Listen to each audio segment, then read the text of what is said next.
चलिए क्लास की शुरुआत करते हैं। अपने मन को शांत करते हैं, इस क्लास के लिए अपने आप को सरेंडर करते हैं, प्रिपेयर करते हैं। सभी हाथ जोड़ लीजिए। लंबी गहरी सांस लीजिए, खुद के मन को, बॉडी को, सब कुछ शांत कर दीजिए, बिल्कुल ओपननेस के साथ में। लंबी गहरी सांस लीजिए। नमो अरिहंताण, नमो सिद्धाणं, नमो आयरियाणम्, नमो उवज्झायाणम्, नमो लोये सव्यसाहूणम्। ऐसो पंच नमोकारो सब पावपणासनो, मंगलाणं च सव्येसिं परमं हवै मंगलम्, परमं हवै मंगलम्, परमं हवै मंगलम्।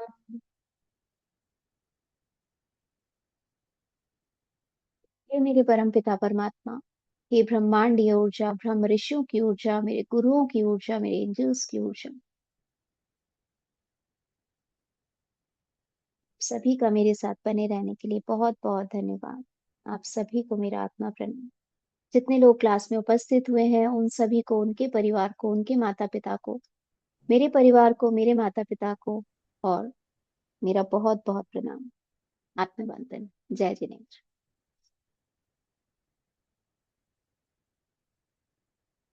आज की क्लास शुरू करते हैं। आज काफी सारे लोग हैं जो नए हैं, फर्स्ट टाइम आए हैं क्लास में। तो एक बार कल का छोटा सा रिवीजन कर लेते हैं। ठीक है, आज हम डे 2 स्टार्ट कर रहे हैं। देखिए, अगर ये मैं आपको रिवाइज इसलिए करवा रही हूँ क्योंकि आज जो लोग नए हैं ना, वो अगर इसका कॉन्सेप्ट नहीं समझेंगे तो उनका फाउंडेशन क्लियर नहीं होगा। है ना, हमारा फाउंडेशन क्लियर होना चाहिए। आगे का ज्ञान सिर्फ, अगर हमारा क्लियर नहीं होता, हमारा फाउंडेशन क्लियर नहीं होता, तो आगे का ज्ञान सिर्फ इंफॉर्मेशन बन के रह जाता है, और हमें इसे इंफॉर्मेशन नहीं बनाना है।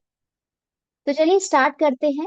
कल बहुत सारी चीजें हमने बात करी थी, लेकिन आज इन शॉर्ट में आपको बताती हूँ रेकी असल में क्या है। रेकी एक एनर्जी साइंस है। ये वो एनर्जी है जो हमारे अंदर भी है, हमारे बाहर भी है, हमें जिंदा रखे हुए है। कण कण में, ब्रह्मांड में, हर जगह है, हर जीव में है, अजीव में है। जिसे हम प्राण ऊर्जा कहते हैं, चेतना कहते हैं, सूक्ष्म जगत की ऊर्जा कहते हैं। कल हमने समझा था हम इसे ईश्वरीय ऊर्जा के भी नाम से बोल सकते हैं। नाम भले ही इसके कुछ भी ले लीजिए, अलग अलग नाम हो सकते हैं, लेकिन ऊर्जा एक ही है।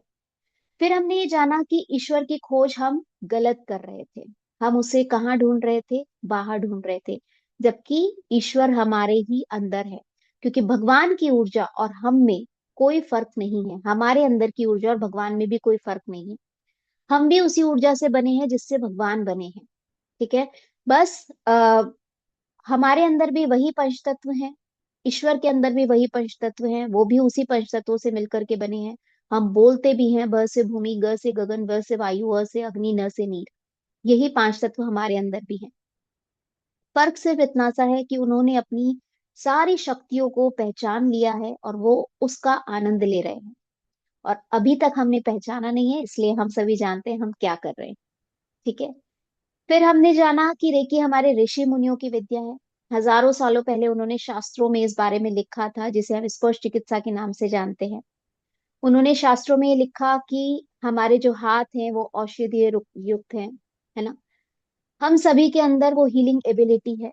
उन्होंने ये भी लिखा कि आपके इस जगह पर त्रिनेत्र है, जो बंद आंखों से देखा जा सकता है, खुली आंखों से नहीं देखा जा सकता, जिसे आज की साइंस ने अब खोजा है, जिसे वो पीनियल ग्लैंड कहते हैं। ऐसे ही ऋषि मुनियों ने बहुत सारी चीजें अपने ग्रंथों में लिखी, मतलब इसका पूरा साइंस उन्होंने ग्रंथों में लिखा और इसका नाम दिया गया स्पर्श चिकित्सा। देन फिर डॉक्टर मीका उसुया, धीरे धीरे ये विद्या लुप्त होती चली गई।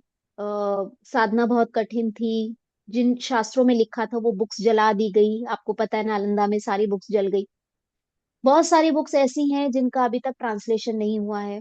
क्यों? क्योंकि लिपि अलग थी, पहले की लिपि अलग थी। आज सिंपल लैंग्वेज है, हिंदी इंग्लिश, बहुत सारी लैंग्वेजेस है, बट पहले भी एक अलग तरह की लिपि चला करती थी।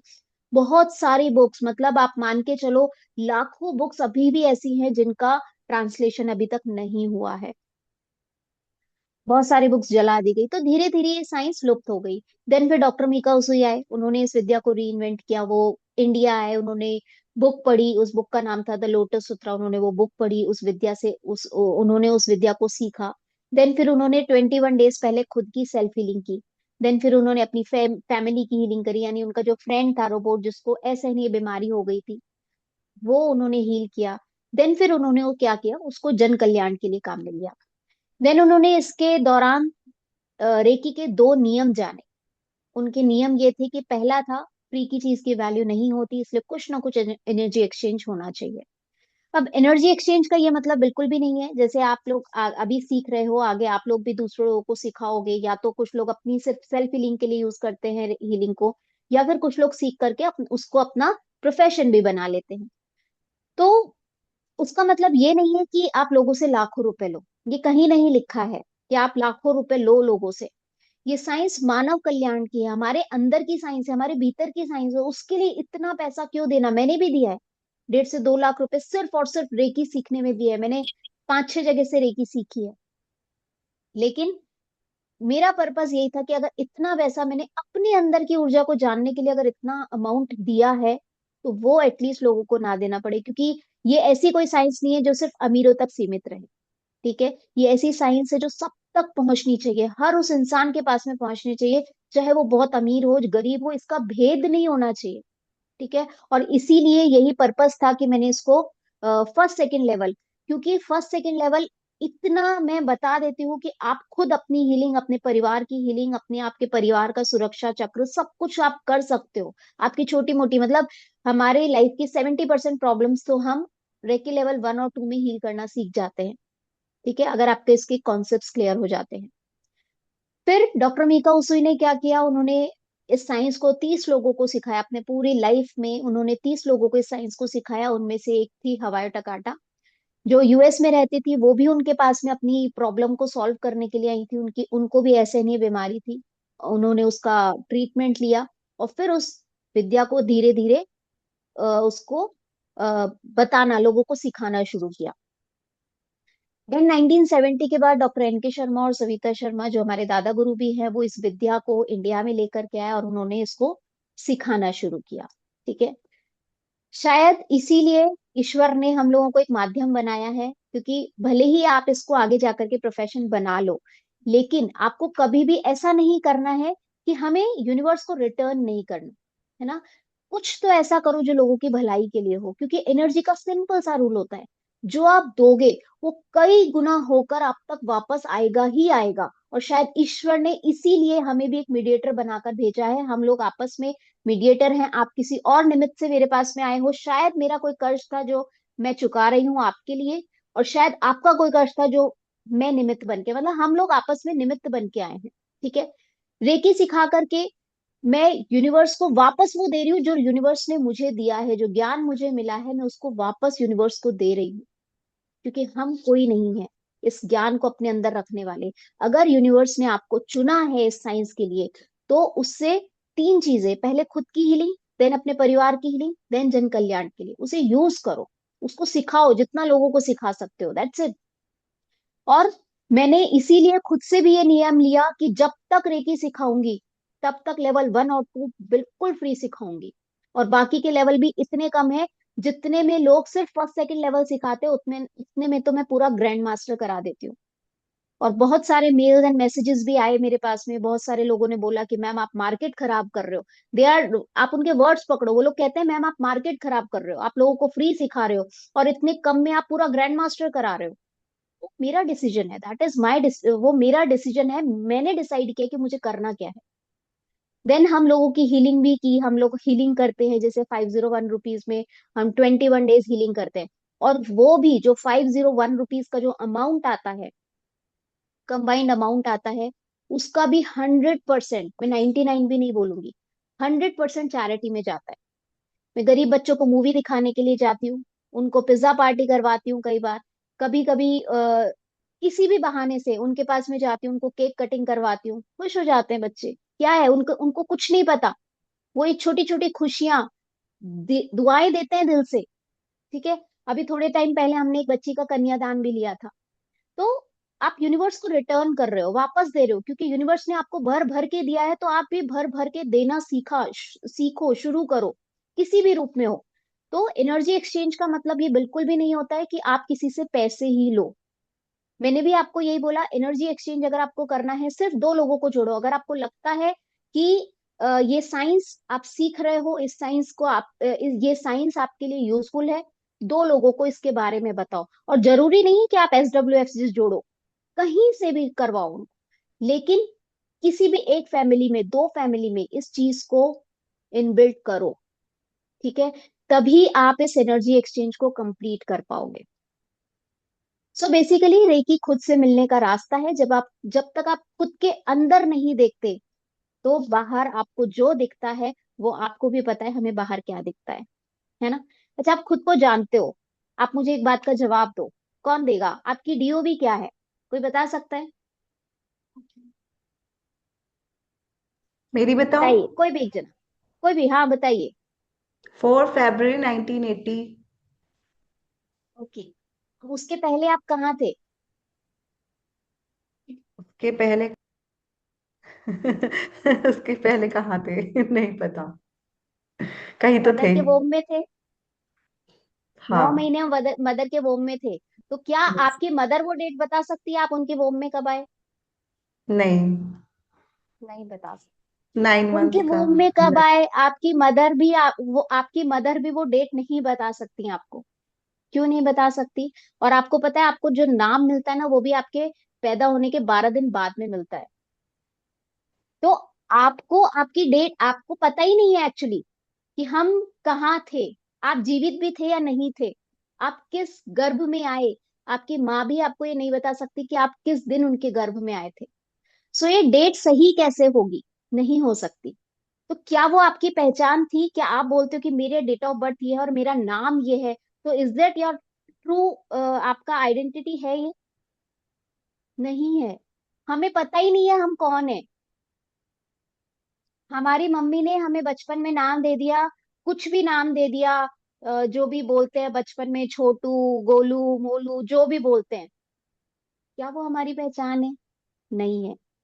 और वो पहचान भी आपको कब मिली? 12 दिन, 15 दिन बाद में। और आपकी डेट ऑफ बर्थ का तो पता ही नहीं है।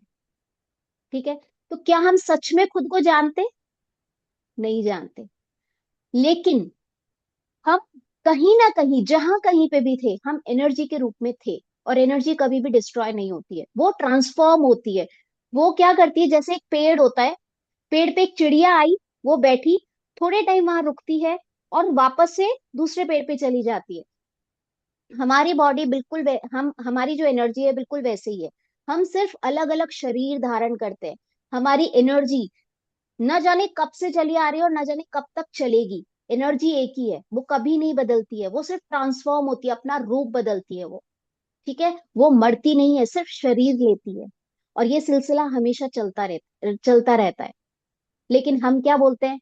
मेरा हाथ, मेरी नाक, मेरा नाम, मेरी डेट ऑफ बर्थ। अगर ये सब कुछ मेरा है, तो मैं कौन हूं, किसका है ये सब? ये इन डेप्थ हम लोग नहीं सोच पाते। तो रेकी के आगे के लेवल में ना, आप समझते हो कि मैं कौन हूँ। आपको एक्चुअल में समझ में आता है कि मैं हूँ कौन, हु एम आई। इस नाम से परे हूं मैं, इस पहचान से परे हूं मैं कौन हूँ, वो आगे के लेवल्स में हम बात करते हैं।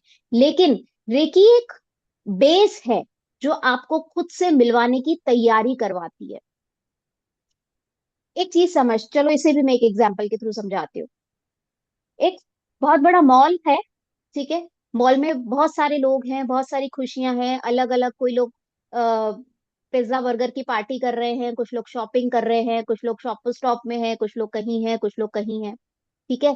सब लोग अलग अलग जगह हैं, कोई अपनी फैमिली के साथ में है, कोई अपनी गर्लफ्रेंड के साथ में है, कोई घूम रहा है, कोई अपनी दुखड़ा शेयर कर रहा है। सब लोग हैं, हर तरह के लोग हैं। ठीक है। अब इस मॉल के अंदर एक अनाउंसमेंट होता है कि आप लोगों को चारों तरफ से, उसके 4 गेट थे, ठीक है, उस मॉल में एंटर होने के 4 गेट थे। और मॉल में एक अनाउंसमेंट होता है कि इस मॉल के अंदर चारों तरफ से है ना, हमें डाकुओं ने घेर लिया है, जो जो लोग अपने आप को बचा सकते हो बचा लो। क्या हुआ, एकदम से भगदड़ मच गई। ठीक है, अभी तक क्या था, हम बहुत सूदिंग, बहुत रिलैक्सिंग मोड में थे। अब एकदम से क्या हुआ, भगदड़ मच गई। सब लोग, कोई इधर गेट पे जा रहा है, कोई उधर गेट पे जा रहा है, लेकिन गेट पे कोई रास्ता नहीं है। एक्चुअल में उनको रास्ता मिल ही नहीं रहा है, क्योंकि 4 ही गेट है, कहाँ जाएंगे वो लोग, कोई रास्ता ही नहीं है उनके पास में। फिर उनके पास में एक आदमी आता है, वो बोलता है मैं आप लोगों को बचा सकता। बोले कैसे? उसके लिए आपको 4,000 फीट का टावर बनाना पड़ेगा। और वो बोले टावर बनाना पड़ेगा मतलब? टावर बनाने का मतलब है, आपको एक टावर बनाना पड़ेगा, आपको बहुत सारी कंक्रीट और ये सब चीजें इकट्ठी करनी पड़ेगी, देन आप उसका टावर बनाओगे, और 4,000 फीट का टावर बना करके जब आप उसके ऊपर बैठ जाओगे तो आपको पता चलेगा आप सेफ हो। क्या था ये? इस स्टोरी से आपको क्या समझ में आया? अब कुछ लोग थे जो सोच रहे, जिन्होंने सरेंडर कर दिया, बोले हमारे बस की नहीं है। और कुछ लोग थे जिन्होंने विश्वास किया उस आदमी के ऊपर, जिसने ये बोला कि मैं तुमको 4,000 फीट के टावर के ऊपर बिल्कुल सेफ, बिल्कुल सुरक्षित रख लूंगा, लेकिन तुम्हें मेरी बात माननी पड़ेगी। अब हमें डिसाइड करना है कि हमें सरेंडर करना है कि ठीक है, जो होगा हमारी लाइफ के साथ में हो जाएगा, जैसे बहुत लोग करते हैं, जन्म लेते हैं, पढ़ते हैं, लिखते हैं, बच्चों की शादी करते हैं, और साइकिल चलती रहती है, 2-4 साल बीमार होकर के, और दूसरा दूसरा शरीर ले लेते हैं। और कुछ लोग होते हैं जो कॉन्शियसली उस 4,000 फीट के टावर को बनाते हैं। तो रेकी लेवल 1 और 2 में हम क्या कर रहे हैं, हम उसकी फाउंडेशन तैयार कर रहे हैं, हम उसकी नींव खोद रहे हैं। ठीक है, रेकी लेवल 1 और 2 में आप नींव खोद लोगे, नींव मजबूत होनी चाहिए। अगर आपकी नींव मजबूत नहीं होगी तो क्या वो बिल्डिंग टिक पाएगी? नहीं टिक पाएगी। रेकी लेवल 1 और 2 क्या है, नींव बनाने का टाइम है।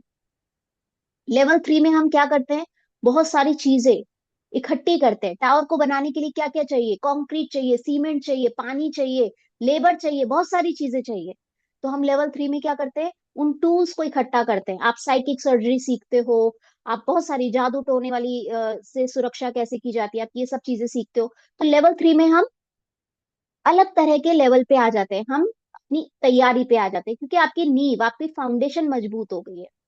देन फोर्थ लेवल में हम उसे बनाना शुरू करते हैं, और फिफ्थ लेवल पे हम लोग ऊपर खड़े होते हैं, 4,000 फीट के टावर पे।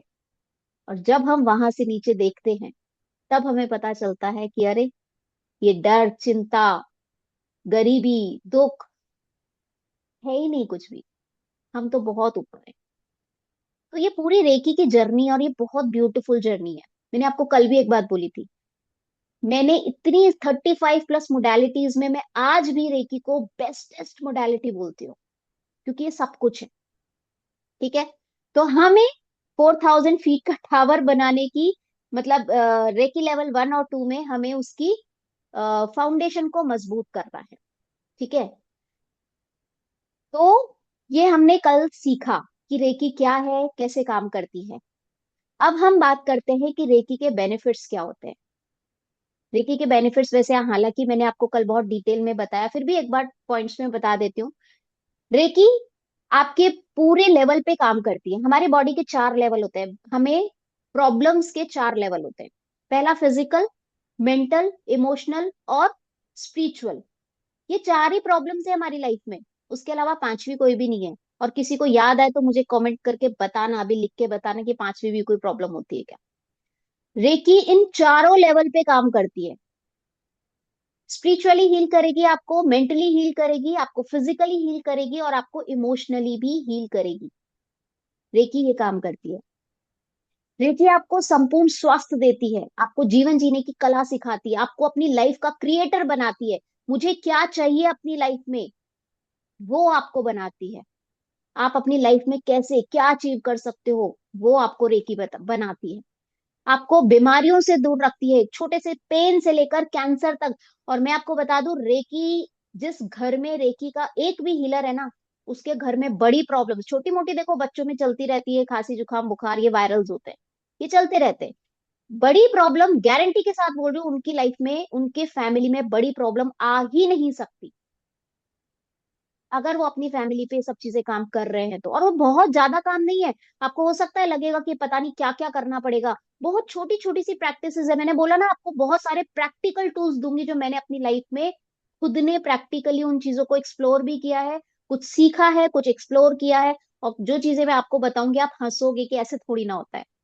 वो चीजें भी मैं आपको बताऊंगी कैसे हम अपनी लाइफ को बहुत इजी और बहुत डिजीज फ्री बना सकते हैं। ये हमारे इम्यून सिस्टम को स्ट्रांग करता है, आपकी बॉडी में जितने भी मेडिसिन के टॉक्सिन्स होता है उसको रिलीज करता है, आपके जितने भी ब्लॉकेजेस होते हैं, आपके एनर्जी में जितने भी ब्लॉकेजेस होते हैं, आपके एनर्जी सेंटर्स को बैलेंस करता है, आपको anxiety, depression, fear, addiction, stress, इन सब से बाहर निकालता है। तो ये तो हुई आपकी हीलिंग वाली बात।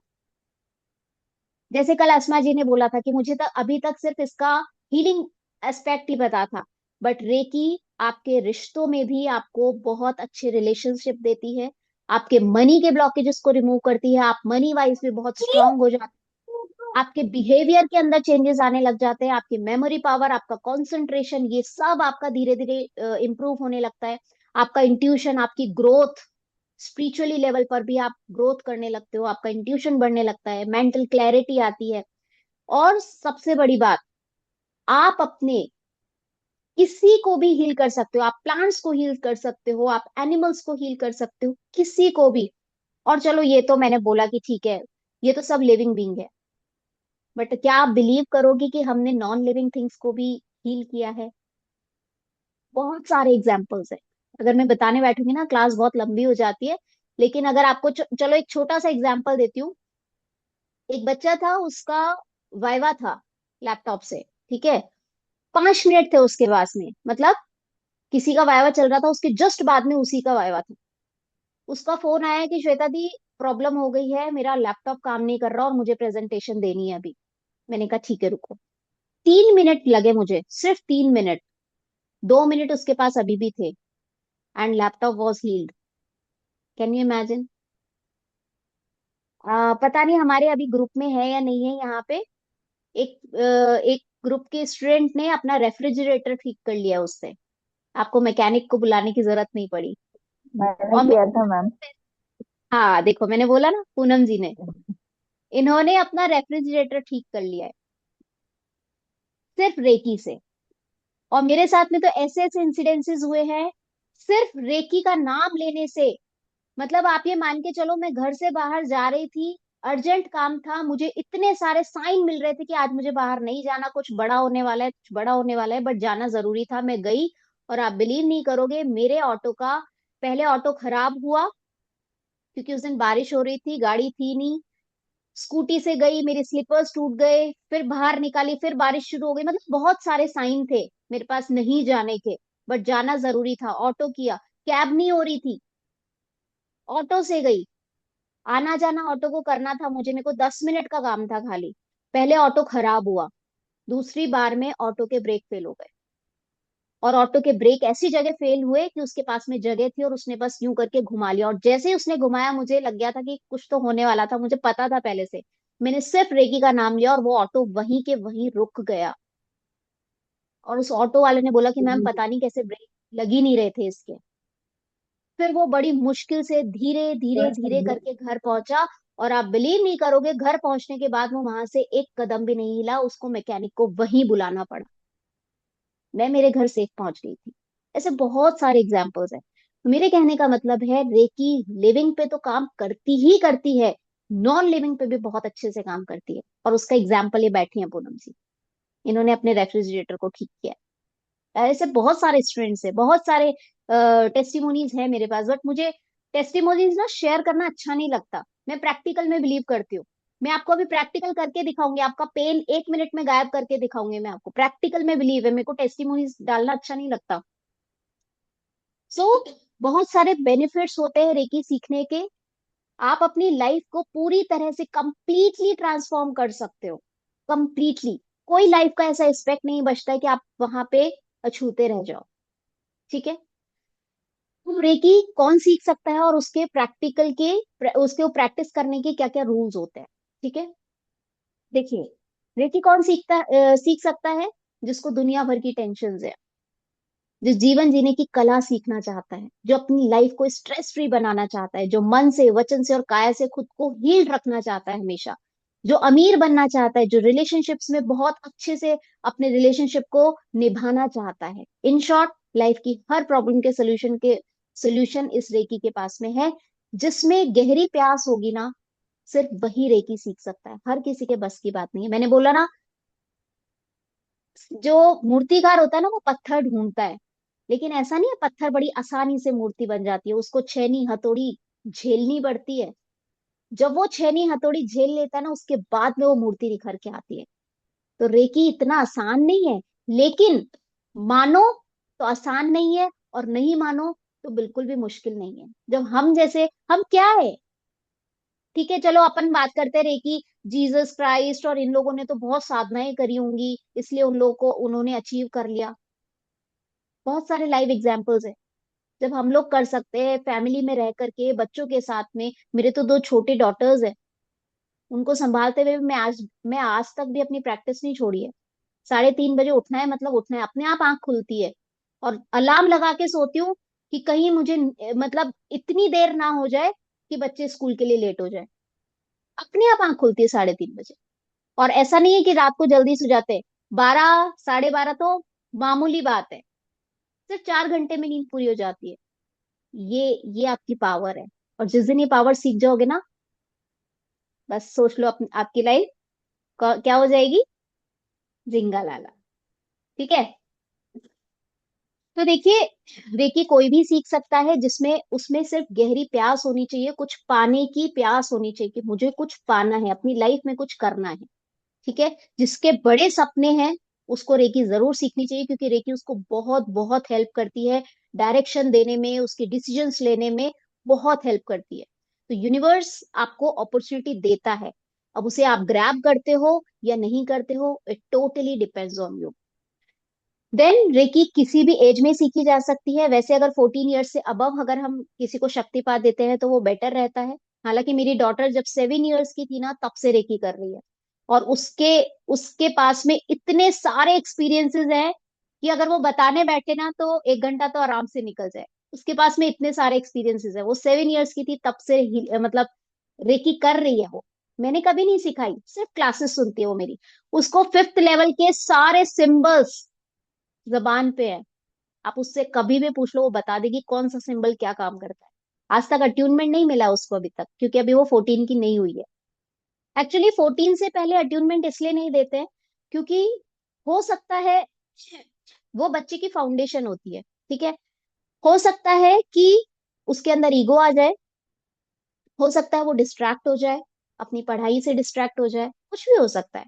हो सकता है उसके अंदर वो नेगेटिविटी आ जाए, इस तरह का ईगो आ जाए उसके अंदर कि मैं कुछ कर सकती हूँ, मेरे अंदर वो पावर है, वो बच्चों को कम समझने लग जाए, कुछ भी हो सकता है। एक 14 की जो एज होती है, वो एक सर्टेन ऐसी एज होती है जब वो बच्चा ना तो पूरी तरह से समझदार होता है और ना पूरी तरह से बेवकूफ होता है। तो वो समझ सकता है, आप जो उसको समझाओगे वो बहुत क्लियरली समझेगा कि बेटा ये तुम्हारे लिए अच्छा नहीं है और ये तुम्हारे लिए सही है। तो ये एक सर्टेन एज होती है, उसके पहले बच्चे करते हैं, अच्छी बात है, लेकिन उसके पहले शक्तिपात नहीं देना चाहिए।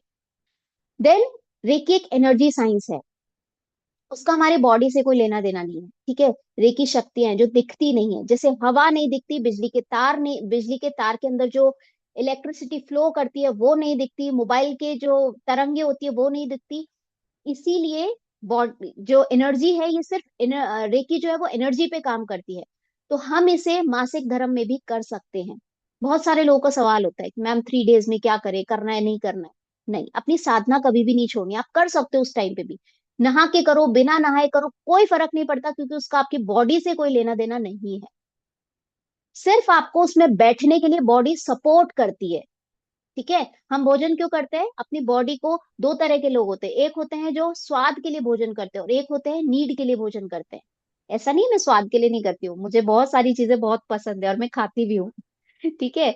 लेकिन हम जो एनर्जी साइंस है, वो बॉडी से उसका कोई लेना देना नहीं है, हमारी बस बॉडी हेल्दी होनी चाहिए, जिससे हम बैठ सके, अपनी रीढ़ की हड्डी को सीधा रख सके, दैट्स इट। इतना सा ही रोल है बॉडी का। बाकी ये एनर्जी साइंस है, इसका आपकी बॉडी से कोई लेना देना नहीं है। आप सुबह करो, शाम में करो, सोने से पहले, सोते टाइम, कभी भी करो। ठीक है। घर में करो, सफर में करो, उससे भी कोई मतलब नहीं है, बस आपका ध्यान लगना चाहिए। अगर आपने कानों में हैंड्स फ्री लगा लिया और आप ट्रेन का सफर कर रहे हो और आप वहां पे आंखें बंद करके बैठे हो, तो आप वहां पे भी हीलिंग कर सकते हो अपनी। ठीक है। तो कई लोग एक्सक्यूज देते हैं, मैम 4 दिन की छुट्टियों पर थे, हम घूमने गए थे, हम हीलिंग नहीं कर पाए, अपनी साधना नहीं कर पाए। No, no excuses.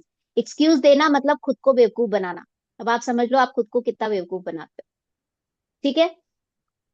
हमें सिर्फ सोल टू सोल कनेक्शन बनाना है, उस एनर्जी से कनेक्शन बनाना होता है। ठीक है। और जैसे ही वो बन जाता है, आपकी हीलिंग हो जाती है। और वो कब बनता है? जब आपको उस साइंस पे बिलीव होता है पूरे विश्वास के साथ। लेकिन होता क्या है, हमारा दिमाग ना तर्क देता है। हम डॉक्टर पे विश्वास करते हैं क्योंकि डॉक्टर आपको दवाई देता है। अब वो चाहे दवाई सही हो या नहीं हो, आगे आएंगे हम इस बारे में, है ना। मैं आपको आगे जवाब दूंगी। तो मैं आपको बता रही थी कि हम विश्वास करते हैं डॉक्टर के ऊपर क्योंकि डॉक्टर आपको दवाई देता है।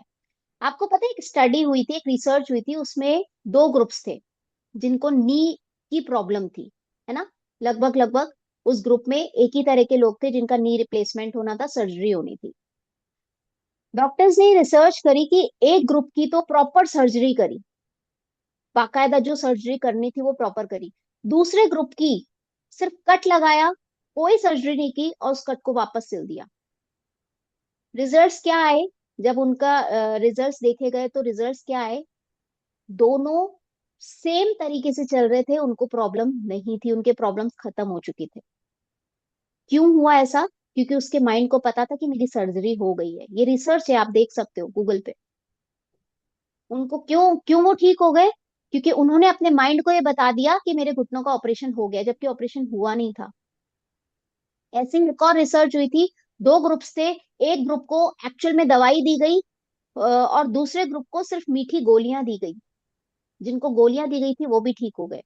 क्यों? क्योंकि उनको लग रहा था कि डॉक्टर है, बहुत ट्रस्ट वाला डॉक्टर है, इसके पास तो लाइन लगी रहती है, लोग इससे इतनी जल्दी हील हो जाते हैं, इसकी एक खुराक में असर हो जाता है। उसकी बस एक खुराक। अब चाहे उसमें कुछ था या नहीं था, उससे कोई मतलब नहीं है। क्यों? क्योंकि आपने अपने माइंड को ये बोल दिया कि अब मैंने दवाई ले ली है, मैं ठीक हो गया हूँ। तो हम क्या करते हैं, हमारा दिमाग ना तर्क ढूंढता है। जो दिखता है उस पर विश्वास करता है, जो दिखता नहीं है उस पर विश्वास नहीं करता हमारा दिमाग। अब जो दिखता नहीं है वो क्या क्या है? बहुत सारी चीजें हैं जो हमें दिखती नहीं है। बट अब चलो, भगवान तो आपको दिखते हैं। क्या आप भगवान पे विश्वास करते हो? कितने लोग हैं जो भगवान पे विश्वास करते हैं? हैंड रेस करो। कितने लोग हैं भगवान पे विश्वास करते हैं? बहुत सारे लोग हैं। वीडियो ऑन कर लो जो जो है। कितना विश्वास करते हो भगवान पे? पूरा विश्वास, कंप्लीट फेथ। कंप्लीट फेथ करते हैं। अभी मैं आप ही लोगों से एक सवाल पूछने वाली हूँ, उसका जवाब देना मुझे। जितने लोग भगवान पे विश्वास करते हैं, अब अगर मैं आपको बोलूं कि आपको 3 दिन के लिए घूमने जाना है और आपके घर में चोरी हो सकती है, आप अपना सारा का सारा गोल्ड, कैश, सब कुछ मंदिर के बाहर गड्ढा खोद के डाल के चले जाओ और भगवान को बोल के चले जाना आप रक्षा कर लो, कौन कौन कर सकता है ऐसा? आपको तो पूरा विश्वास है भगवान पे। क्या हुआ, सारे हाथ नीचे हो गए, सिर्फ एक जने का हाथ उठ रहा है? विश्वास है ना आपको भगवान के ऊपर, अब क्या हुआ, कहाँ गया वो विश्वास? ऐसा विश्वास नहीं चाहिए, ऐसा विश्वास। वे मुझे एक बात बताओ, आप अपनी माँ पे कितना विश्वास करते हो? अब यही चीज मैं आपकी माँ के लिए बोलूँ तो आप क्या कर सकते हो? कर सकते हो, माँ पे भी विश्वास नहीं करोगे? हाँ रोयल जी। अच्छा, नहीं कर सकते, ओके। वो फिर एक एक्सेप्शन है। Jokes apart. बट फिर भी जो विश्वास आप भगवान पे नहीं कर सकते, वो 90% लोग अपनी माँ पे कर सकते हैं। ठीक है। हाँ, लेकिन इतनी समझ सब में नहीं होती कि देने वाला भी वही है, लेने वाला भी वही होगा, होगा जो हो जाएगा, इतना आप नहीं सोच सकते। मैं आपको बोल रही हूँ, आपके पास में घर में 10-20 लाख रुपए पड़े हैं और आपके पास में 2-3 किलो सोना रखा हुआ है, तो क्या आप गड्ढा खोद करके रख के चले जाओगे क्या, ये सोच करके कि देने वाला भी वही है और लेने वाला भी वही है? चले जाओगे क्या? सिर्फ इस बात का जवाब दो। नहीं जाओगे। तो क्या ये हमारा विश्वास है?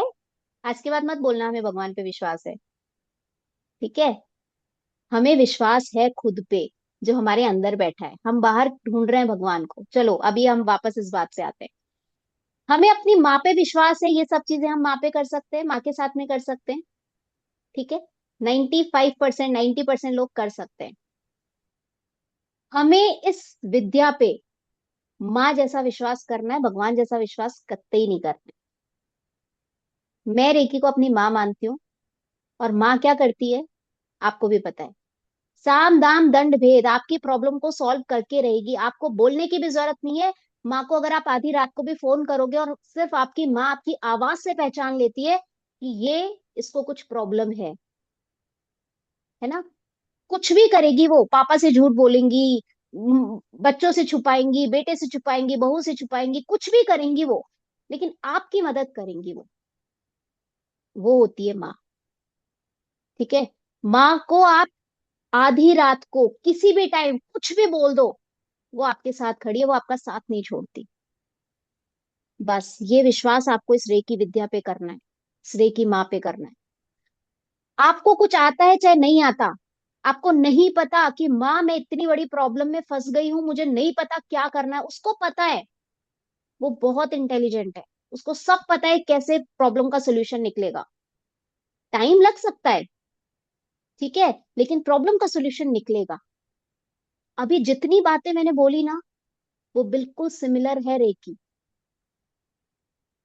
आपको पता नहीं प्रॉब्लम क्या है, आपको ये पता नहीं प्रॉब्लम किस एरिया में है, आपको सिर्फ कुछ नहीं करना, आपको अपनी माँ को बोलना है बस।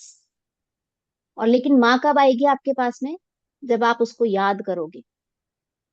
ठीक है, आप जब तक डेली माँ को फोन नहीं करोगे ना, माँ को पता ही नहीं चलेगा, आपका उनसे बॉन्ड ही नहीं बनेगा। माँ को डेली फोन करते हैं हम, नागा, बस डेली अपनी माँ को याद करो, अपनी प्रॉब्लम माँ को बोलो, और फ्री हो जाओ। अब सारी टेंशन उनकी है, मेरी कोई टेंशन नहीं है।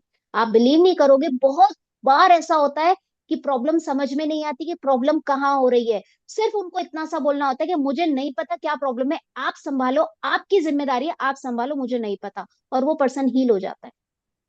कैसे हील हो जाता है? क्योंकि वो बहुत इंटेलिजेंट है। ठीक है, तो हमें रेकी पे बिलीव कैसा करना है, अपनी माँ के जैसा। हमें सिर्फ माँ को इंस्ट्रक्शंस, हमें उनको इंस्ट्रक्शंस नहीं देने, हमें उनको फोर्स नहीं करना है किसी भी चीज के लिए, और हमें ना उनको किसी चीज का प्रूफ देना है। बस हमें विश्वास रखना है कि वो जो करेंगी, मुझे पता है वो मेरे हित के लिए होगा, मेरे अच्छे के लिए होगा। आपको पता है, मुझे नाम याद नहीं आ रहा है, कौन सी कंपनी के सीईओ है, अभी रिसेंटली उन्होंने एक बहुत बड़ी कंपनी, शायद बोट के हैं, शायद, आई एम नॉट श्योर। आपको पता है उन्होंने आईआईटी के आईएएस के लिए उन्होंने अपने अटेम्प्ट्स दिए, और हर बार वो एक एक नंबर से रह जाते थे। उनको लगता था कि ये आईएएस ही मेरा लक्ष्य है, मुझे यहीं पहुंचना है, लेकिन हर बार एक नंबर से रह गए, हर बार एक नंबर से रह गए। जब फाइनल अटेम्प्ट हो गया, नहीं हुआ उनका सिलेक्शन, उन्होंने क्या किया, एक बिजनेस शुरू किया। और आज आप देख लो वो कहाँ है, यानी कितने करोड़ों की कंपनी वो लेकर के बैठे। तो यूनिवर्स उन्होंने क्या किया, छोड़ दिया। बोले मेरा सिलेक्शन नहीं हो रहा, ठीक है, अब मैं तेरे हाथ में छोड़ता हूँ, तू जाने, तेरा काम जाने। और उन्होंने क्या दिया, इसीलिए कहते हैं, अब डिपेंड आप पे करता है आप क्या लेकर के बैठे हो। आप कटोरा लेके बैठे हो, आप चम्मच लेके बैठे हो, क्या पता वो आपको भर भर के देने वाला हो, लेकिन हम क्या करते हैं, हम सिर्फ चम्मच सा मांगते हैं। हे भगवान, बस मुझे, मेरे को आज का एग्जाम मेरा अच्छा करा दे, हे भगवान, बस मुझे आज के दिन में बचा ले, मेरी माँ से बचा ले, मेरी बीवी से बचा ले, हम सिर्फ इतना सा मांगते हैं। और वो मांग करके हम रह जाते, क्या पता वो आपको क्या देने के लिए बैठा हुआ है। ठीक है, अपनी माँ पे बिलीव करो, उनको इंस्ट्रक्शंस मत दो करना क्या है। देखिए बिल्कुल ऐसी ही है आपके माँ के जैसी। आपको कुछ पता हो चाहे नहीं हो, आपको सिर्फ उनको अपने इंटेंशन, उनको सिर्फ सबसे पहले उनको याद करना है। आप उनको याद करो, दिल से याद करो, पूरे विश्वास के साथ याद करो उनको, कि हे माँ मैं आपको याद कर रही हूँ। आपको पता है, आप जब दिल से अपनी माँ को याद करते हो ना, वो आधी रात को भी जग करके और आपको फोन कर लेती कि बेटा तूने मुझे याद किया था क्या। होता है ना। ये विश्वास अगर जिस दिन हमने कर लिया ना इस रेकी माँ पे, तो आप बिलीव नहीं करोगे आपकी लाइफ क्या से क्या हो सकती है। ठीक है, तो आपको उन पे विश्वास करना है। क्यों? अब आप बोलोगे मैम, एनर्जी तो सब में एक ही है, मैं भी वो कर सकती हूँ जो माँ कर सकती है। माँ ने धूप में ऐसी बाल सफेद नहीं किए, है ना। माँ का एक्सपीरियंस और हमारे एक्सपीरियंस में बहुत फर्क है। रेकी माँ ने हमें मीडिएटर बनाया है, हम कुछ नहीं करते। ठीक है, हम एक टैप की तरह हैं। ऊपर एक बहुत बड़ी टंकी है और नीचे बकेट है, उसके अंदर पानी डालना है। ठीक है, आप क्या करते हो, टैप को ऑन करते हो और टैप को बंद कर देते हो बाल्टी भरने पे। इसमें हमारा रोल कहाँ है, उस टैप का। यूनिवर्स में ऊर्जा भरी पड़ी है, ठीक है, वो भरी वो टंकी है। और बकेट कहाँ है, आप जिसको हीलिंग दे रहे हो, चाहे आप खुद हो चाहे आप किसी और को हीलिंग दे रहे हो, वो बकेट है। आप सिर्फ एक मीडिएटर हो, you are just a mediator. आपको सिर्फ उन्हें याद करना है। वो आएंगी, आपके हाथों से बहेंगी और सामने वाला हील हो जाएगा। और जैसे ही वो हील होगा, एनर्जी फ्लो अपने आप बंद हो जाता है, अपने आप बंद हो जाता है। तो हम सिर्फ एक टैप है। और ये चीज ना हमें कभी भूलनी भी नहीं चाहिए, क्योंकि जिस दिन हमें ये लगेगा ना कि ओहो, मैं ही भगवान हूं, मैं सब कुछ कर सकती हूँ, ये अहंकार आपको गर्त में ले जाता है। तो इससे दो फायदे हैं, इस बात से दो फायदे हैं। पहली बात, मैं कुछ करती नहीं हूँ, मुझे कुछ आता ही नहीं है, करने वाली वो है, मुझे पता है वो कर लेंगी। ठीक है, बच्चे बन जाओ उसके सामने, मुझे नहीं पता क्या है।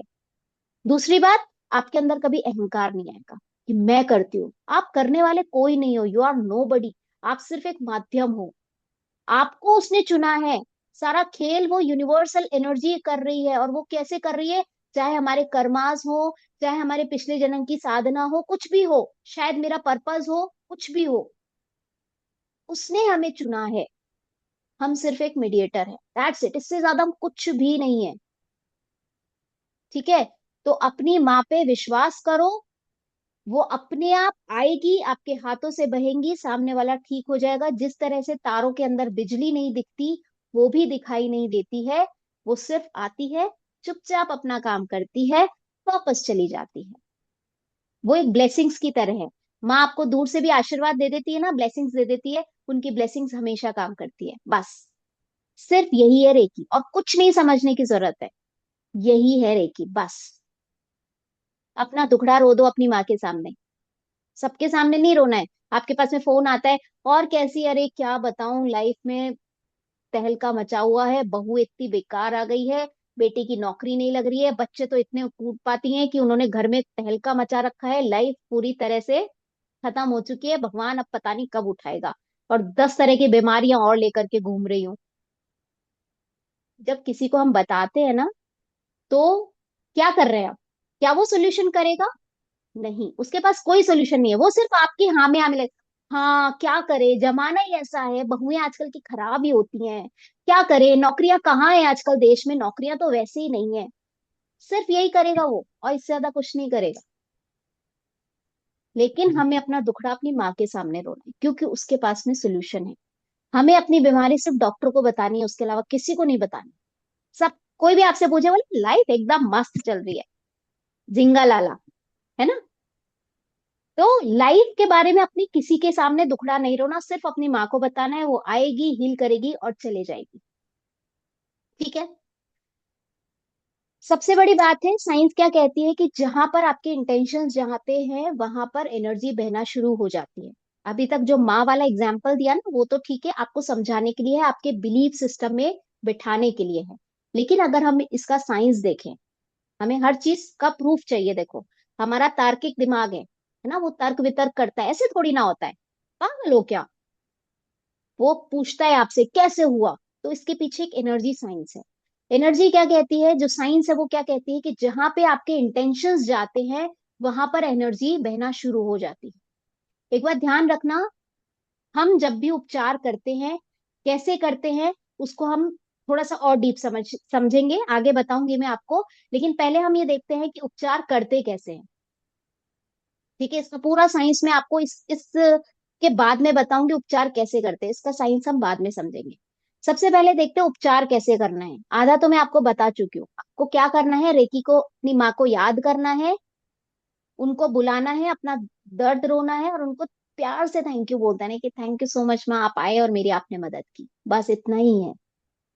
ठीक है। देखो, आपका शक्तिपात होगा।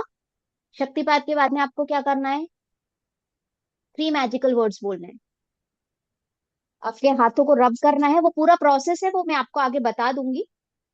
बट सिंपल से 2-3 स्टेप्स है, कुछ भी नहीं है। आप खुद बोलोगे अरे मैम इतना सिंपल सा तो हमें आज तक पता ही नहीं था।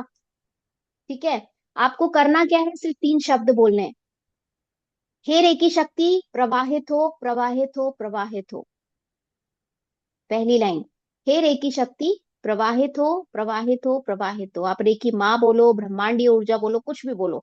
आपने देखा होगा मैं क्लास के शुरू में बहुत सारे नाम लेती हूँ। ठीक है। मेरा ये मानना है कि इतनी सारी शक्तियां मेरे पास में, सारी शक्तियां एक है, लेकिन मैं, हम अपने, देखो अपने माइंड को समझाने वाली बात है, आप उसको कैसे मानते हो। आप कृष्ण जी को भी बहुत मानते हो, आप शिव जी को भी बहुत मानते हो, आप राधा जी को भी बहुत मानते हो।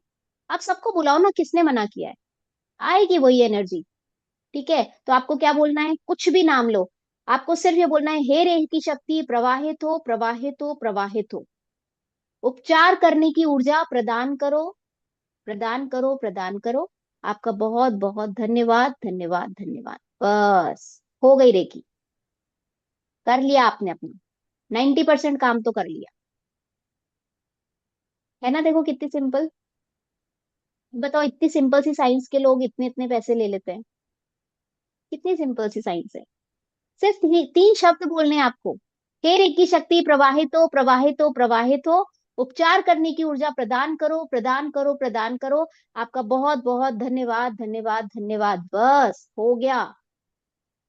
अब इसमें आपको कोई मंत्र जाप नहीं करना, कोई जबरदस्ती नहीं करनी है, सिंपल इनविटेशन है आपकी माँ को।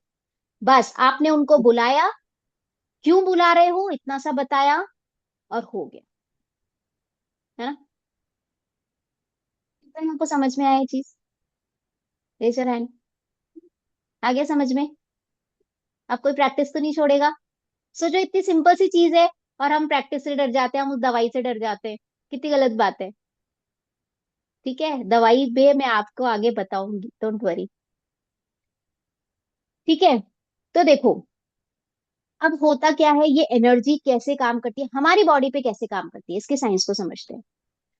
हमारी बॉडी में ऊर्जा के बहुत सारे केंद्र हैं, बहुत सारे सेंटर्स हैं। ठीक है।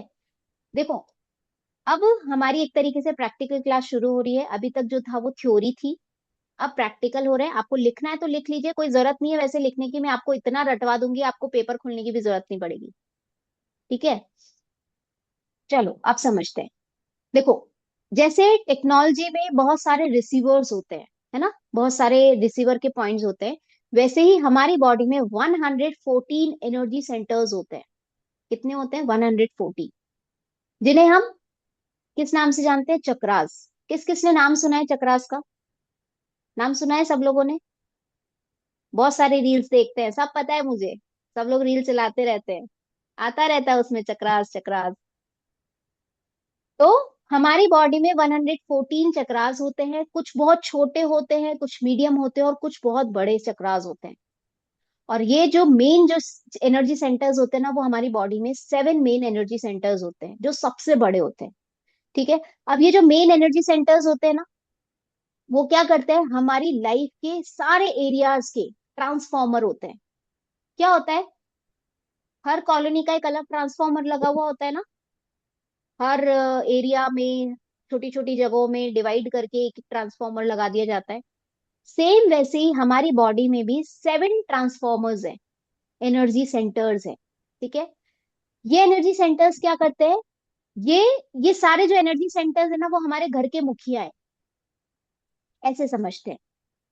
हम क्या करते हैं? हमारे घर के 7 मुखिया है, मतलब 7 भाइयों का एक परिवार है, ये मान लो आप। ठीक है। 7 भाइयों के परिवार है, तो सबके अलग अलग परिवार भी होंगे, उनके बच्चे, बहू, बेटे सब होंगे। लेकिन जब आप शादी का इनविटेशन देने जाते हो, तो क्या करते हो? जो घर के मेन बड़े भाई होते हैं ना, हम सिर्फ उनको कार्ड देते हैं, आपको शादी में आना है। और फिर क्या होता है?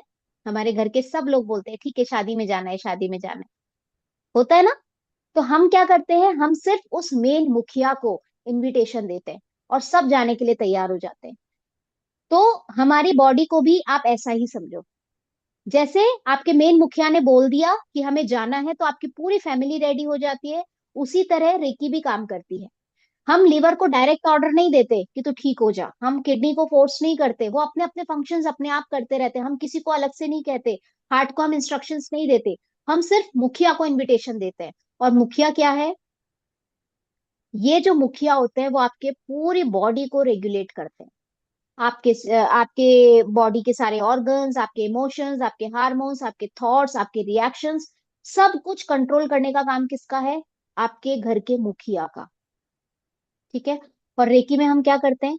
सिर्फ इन मुखिया को इनविटेशन देते हैं। घर का मुखिया कौन है? ये 7 एनर्जी सेंटर्स। ठीक है, समझ आया? अब हमें क्या करना है?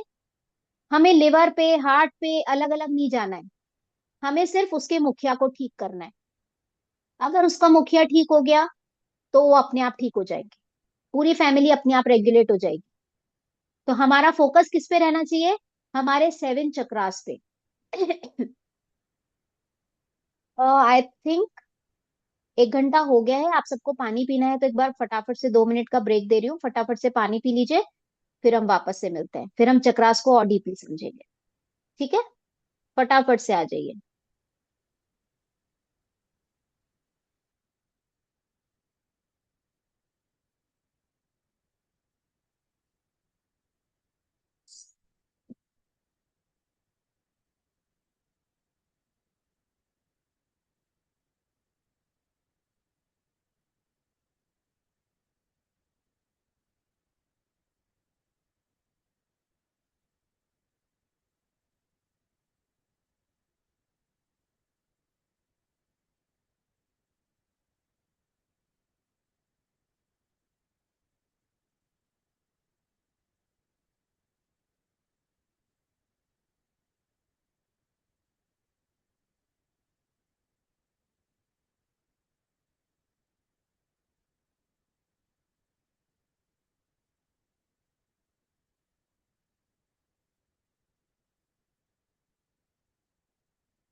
आ जाइए फटाफट, वीडियो ऑन कर लीजिए।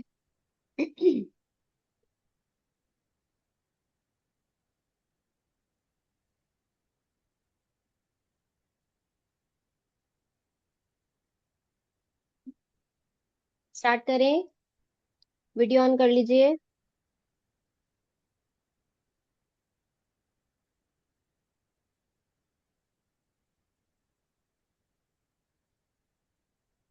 चलिए समझते हैं। देखिए, हम अगर हम हमारी बॉडी को समझ गए ना तो हमारी 70-80% प्रॉब्लम्स तो वहीं सॉल्व हो जाती है। जैसे तारा सिंह जी अंकल जी ने बोला कि मेरे डायबिटीज है वो सही नहीं हो रही है, तो अब क्या आप पेनक्रियास को अलग से जाकर के बोलोगे? हमारी बॉडी में इतने सारे ऑर्गन्स है, अगर हम एक एक को बोलने लगे जाकर के, तो क्या पता किसने सुना और किसने नहीं सुना, क्या पता मैं जब उसको बोल रही थी वो सो रहा होगा। हो सकता है ना? तो हमें किसी को भी अलग से इनविटेशन नहीं देना है, हमें सिर्फ अपने एनर्जी सेंटर्स, जो 7 मेन एनर्जी सेंटर्स होते हैं, सिर्फ उन पे काम करना है। अब रेकी चक्रास पे कैसे काम करती है, देखिए। रेकी चक्रास को ठीक नहीं करती है ना, ये सबसे बहुत इंपॉर्टेंट बात है, इसे ध्यान से समझना। चक्रास कभी खराब नहीं होते, वो थक जाते हैं, ओवरलोड हो जाते हैं। और रेकी क्या करती है? उस ओवरलोड को कम करती है। जैसे आपने देखा होगा, जब घर में बिजली ओवरलोड हो जाती है तो क्या होता है? सिस्टम ऑटोमेटिकली ट्रिप हो जाता है ना? सिस्टम ट्रिप हो जाता है, वो ऑटोमेटिकली रीसेट मोड में चला जाता है। तो जब हमारे चक्रास में ब्लॉकेजेस आ जाते हैं तो हमारी लाइफ में भी प्रॉब्लम्स आना शुरू हो जाती है। अब ये इस एनर्जी फ्लो को समझो कि इस एनर्जी फ्लो का रूल क्या है। रेकी का मैंने अभी आपको बताया था, रेकी का बहुत सिंपल सा रूल है। जहां पर ऊर्जा रुक जाती है वहां पर प्रॉब्लम शुरू हो जाती है। तो जब चक्रास में ब्लॉकेजेस होने लग जाते हैं, लाइफ में सारी प्रॉब्लम स्टार्ट हो जाती है। अब वो चाहे फिजिकल हो, इमोशनल हो, स्पिरिचुअल हो या फिर मेंटल हो, सारी की सारी प्रॉब्लम्स, 80% प्रॉब्लम्स हमारे चक्रास से होती है। ठीक है। वो चाहे आपका डिस्कम्फर्ट हो, आपको बॉडी में कोई डिस्कम्फर्ट हो रहा है, आपको नींद की प्रॉब्लम हो रही है, लिवर डैमेज हो रहा है, बीपी है, शुगर है, थायराइड है, हार्मोनल डिसबैलेंस है, या फिर किसी चीज की डेफिशिएंसी है, ये सब का कारण आपके चक्रास होते हैं। ठीक है। चक्रास कर, अब देखो ये क्या करते हैं। रेकी जो है वो इस, जो हमारे चक्रास है उनकी एनर्जी के फ्लो को क्लियर करती है ना। हमारे घर में वाटर सिस्टम होता है। ठीक है। अब आप सोचो एक बहुत बड़ा पाइप है, उस पाइप के अंदर बहुत जगह जगह जगह जगह पे ना कचरा अटक गया है ना। अब इस कचरे को कैसे निकालेंगे। सबसे पहले तो आपको ड्राइनेक्स डालना पड़ेगा, क्योंकि वो जमा हुआ है, बहुत गंदा कचरा है, चीठा कचरा है, वो निकलने वाला नहीं है। तो हम सबसे पहले क्या करते हैं, ड्राइनेक्स डालते हैं। तो ड्राइनेक्स का काम कौन करता है, शक्तिपात। ठीक है। शक्तिपात आपके जमे हुए कचरे को पूरी तरह से निकालने की पूरी कोशिश करता है। पाइप का मुंह तो एक ही है। अब वो कचरा आगे जाता है, उस पाइप के अंदर आगे जाता है, आगे जाता है, कचरा सारा मेल्ट हो गया। ठीक है। वो आगे जा रहा है, लेकिन अभी भी छोटा छोटा छोटा छोटा सा कचरा है। जब पाइप ब्लॉक हो जाता है तो पानी आना बिल्कुल बंद हो जाता है ना। या फिर बहुत थोड़ा थोड़ा पानी आता है। जैसे ही चक्रास ओपन होते हैं पानी का फ्लो बढ़ जाता है, लेकिन अभी भी थोड़ा थोड़ा कचरा बाकी है। समझ आया, समझ आ रही है बात सबको। हमारी बॉडी में बिल्कुल यही होता है। आप ये मान लो हमारी बॉडी एक बहुत बड़ा पाइप है, बहुत सारी नाड़ियां ही नाड़ियां हैं उसमें, बहुत सारी नसें हैं उनमें, जहां पे भी आपको पता है दिमाग में छोटा सा भी ब्लॉक पैरालिसिस ला सकता है।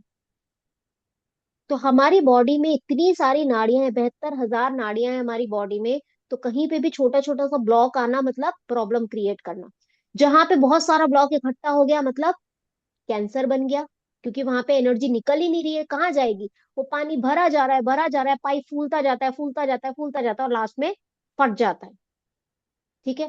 तो आप ये मान के चलो जहां पे भी इस पाइप में कचरा आएगा, दैट मीन्स वो आपका ब्लॉक है और वो आपके लिए प्रॉब्लम क्रिएट कर देगा। है समझ में।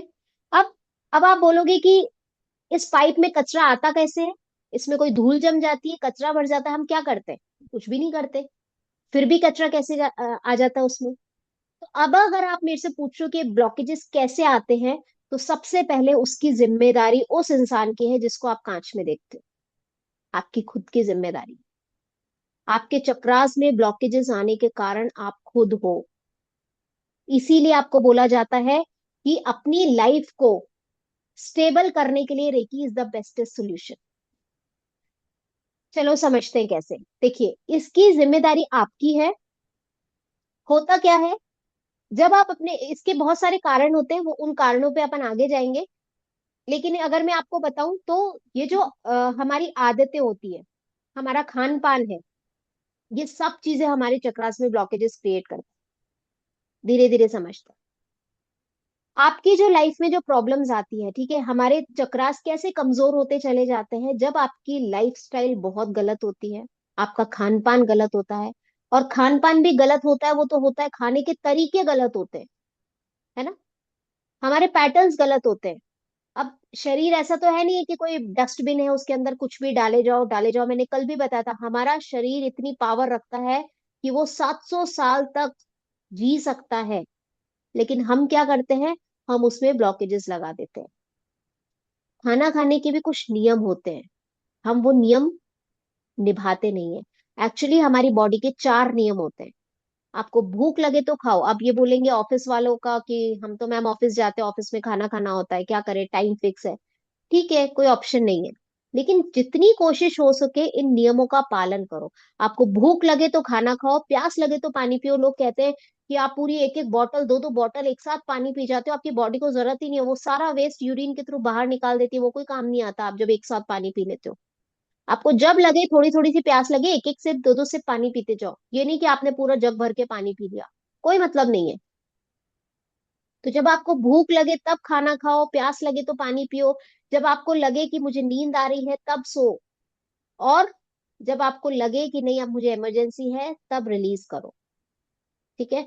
हमें नेचुरल, ये नेचुरल नियम है हमारी बॉडी के, हम इनको फॉलो ही नहीं करते, और इसी वजह से हम अपने चक्रास में प्रॉब्लम्स क्रिएट कर देते हैं। सिर्फ रीजन यही नहीं है, और भी रीजन है बीमारी आने के, और भी रीजन है। देखिए, पहला, भोजन जो हम गलत खा रहे हैं, बर्गर पिज्जा रेगुलर नहीं खाने चाहिए इन सब चीजों को। मैदा हम बहुत ज्यादा खाते हैं, मैं इसके बारे में आगे बात करूंगी कि हमें क्या फूड लेना चाहिए क्या नहीं लेना चाहिए। ठीक है। तो पहला तो हमारा भोजन हुआ, दूसरा हमारी लाइफस्टाइल हुई, और तीसरा हमारी सोच।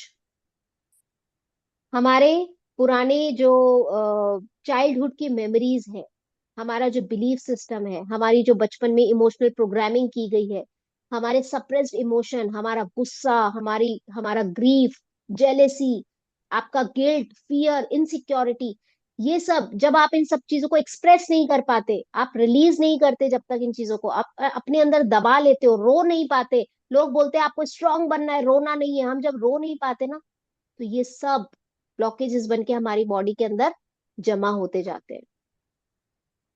अब आप बोलोगे मैम क्या यही रीजन होते हैं बीमार होने के? नहीं, बीमार होने के और भी कारण होते हैं। जैसे, हो सकता है आपका कोई इनर चाइल्ड का वॉन्ड हो सकता है आपका पास्ट लाइफ का कुछ इंप्रेशन वहां पे पड़ा हुआ हो सकता है आपके कुछ कार्मिक पैटर्न्स हो। लेकिन ये जो प्रॉब्लम्स होती है ना, इनर चाइल्ड हो गया आपका, पास्ट लाइफ हो गया, आपके कार्मिक पैटर्न्स हो गए, ये चीजें आपको क्रॉनिक डिजीज देती है, लॉन्ग टर्म डिजीजेस देती है। लेकिन आपकी लाइफ की डेली की 80 to 90% प्रॉब्लम्स आपके चक्रास के ब्लॉकेजेस से आती है। आ रहा है समझ में कि हम ये प्रॉब्लम्स कहाँ से आती है? और फिर हम क्या बोलते हैं, अरे हम 40 साल की एज तक तो सब बिल्कुल ठीक था, अब अचानक से क्या हो गया, एकदम से कौन सी बीमारी आ गई? अब एकदम से किसी ने इस पाइप में कचरा तो नहीं डाला है? जैसे, सपोज आपकी आंख में अगर कुछ गिर जाता है, थोड़ा सा भी कचरा चला जाता है, हमारी बॉडी परेशान हो जाती है जब तक वो बाहर नहीं निकलता। वैसे ही आप ये देखो, शरीर में अगर इमोशनल कचरा जाम हो जाए, तो आपकी बॉडी आपको सिग्नल्स देना शुरू कर देती है। अगर आपके अंदर गिल्ट है, आपके अंदर फियर है, आपके अंदर बहुत सारे एंगर है, जेलेसी है, तो ये सब इमोशंस भी जो है ना वो जैम होते जाते हैं, और आपकी बॉडी को सिग्नल्स देना शुरू कर देते हैं। तो आप कहोगे, अगर आपसे ये पूछूं कि आपके गॉल ब्लैडर में स्टोन कहाँ से आया, आपकी किडनी में पथरी कहाँ से आई?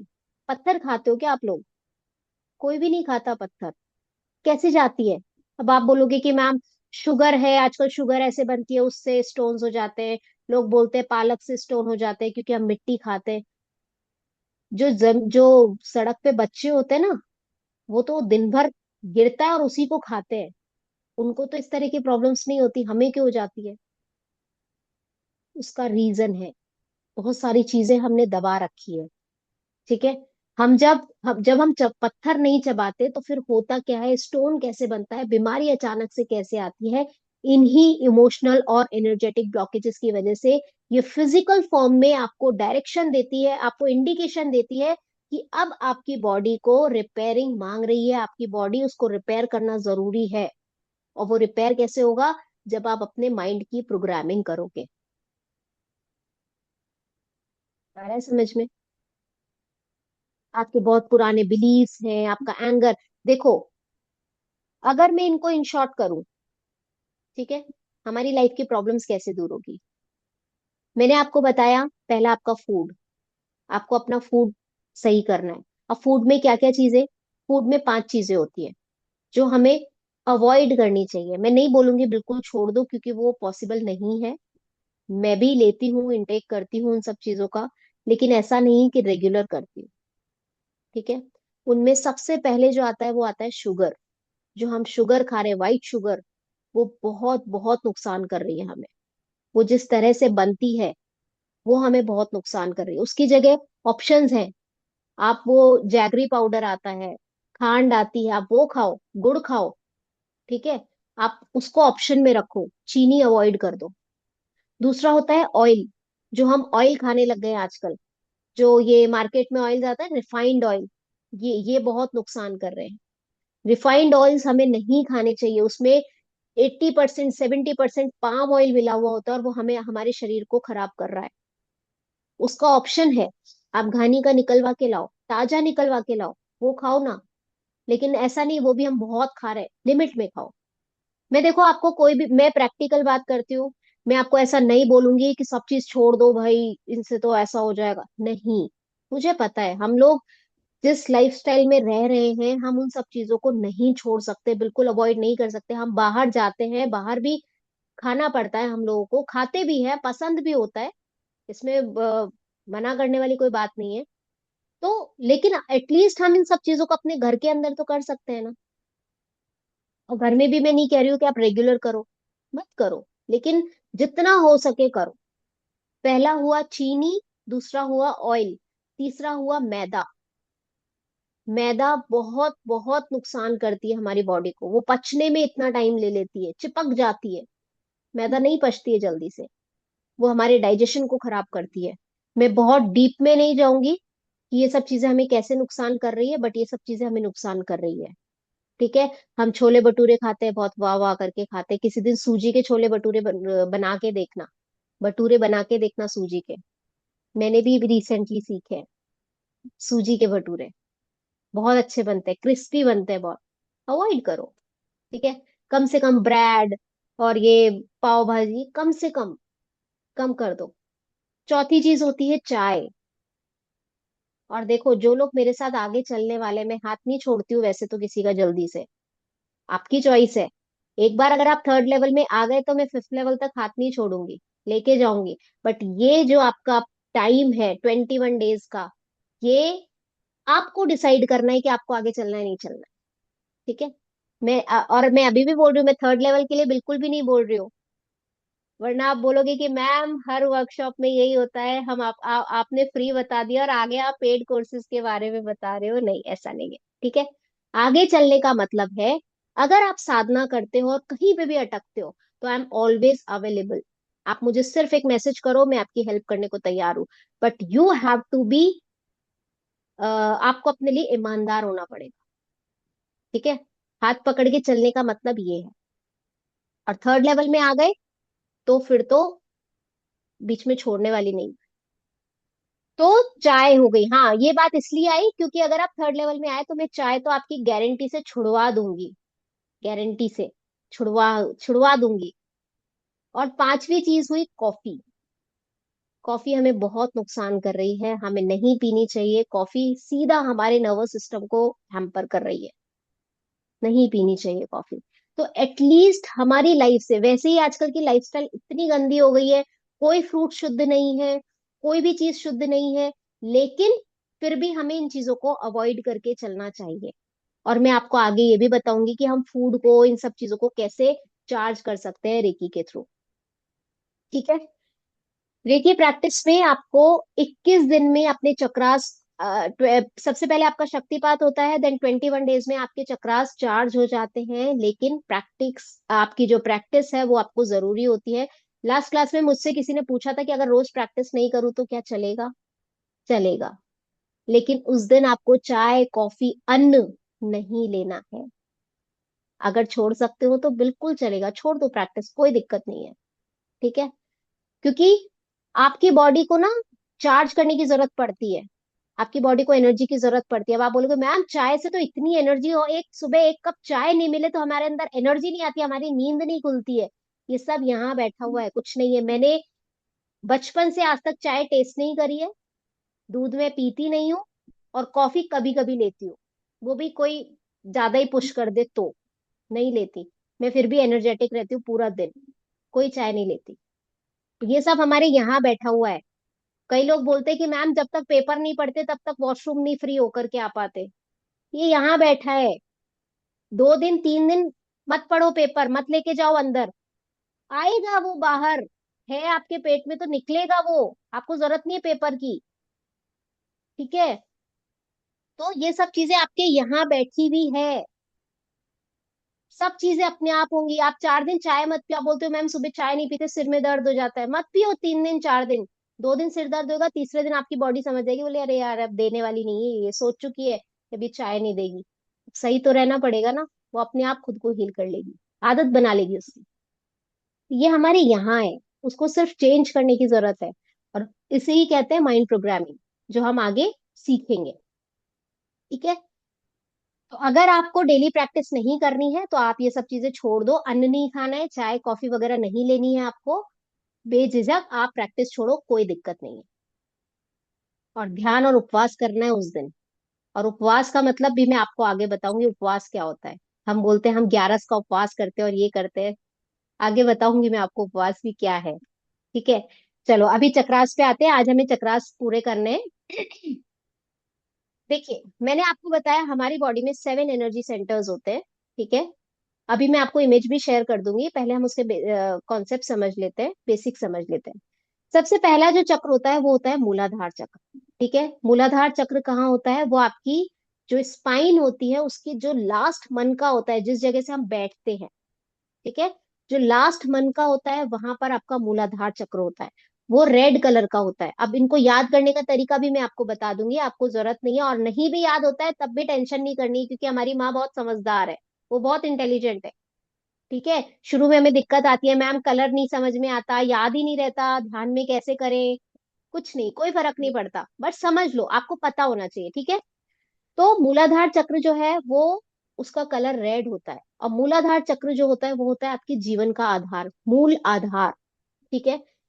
ये आपके सर्वाइवल सर्वाइवल के लिए होता है, आपकी सेफ्टी के लिए होता है, स्टेबिलिटी के लिए होता है। स्टेबिलिटी कैसे आती है? पैसे से, घर से, कहते हैं ना रोटी कपड़ा मकान, ये सब आपका कौन मैनेज करता है, कौन कंट्रोल करता है? आपका मूलाधार चक्र। जब ये ब्लॉकेजेस हो जाते हैं इसके अंदर, तो आपके अंदर डर, अब देखो समझते जाना, जिसके अंदर डर है उसको कहाँ ट्रीट करना है? उसके मूलाधार चक्र को। जिसके अंदर हमेशा इनसिक्योरिटी रहती है किसी भी चीज को लेकर के, उसको कहाँ हील करना है? मूलाधार चक्र को। तो मैं आपको उस वे में बता रही हूँ। नहीं याद होता, लिखने की जरूरत नहीं है, सिर्फ मुझे ध्यान से सुन लो, आपको समझ में आ जाएगा, सिर्फ ध्यान से सुन लो।